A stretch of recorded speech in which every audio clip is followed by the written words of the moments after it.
Welcome to our channel. Today we're walking you through the updated steps to log in to Roblox on your Android device.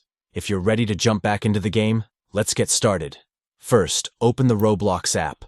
You can find it on your home screen or in your app drawer. Once it's up and running, you'll be greeted by the main screen, displaying some exciting options.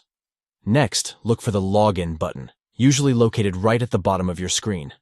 Tap on it to proceed to the next step. If you're new to Roblox and haven't created an account yet, don't worry. There's an option to sign up as well. Now it's time to enter your credentials. You'll need to fill in your username and password in the appropriate fields. Make sure you type them in correctly to avoid any login issues. If you've forgotten your password, you can tap on the Forgot Password link for assistance. Once you've filled in your details, tap the Login button. This will take you to your account, where you can start exploring all the exciting games Roblox has to offer, and that's it. You're now logged into Roblox on your Android device. If you found this video helpful, give it a thumbs up, and don't forget to subscribe for more gaming tips and tricks. Happy gaming!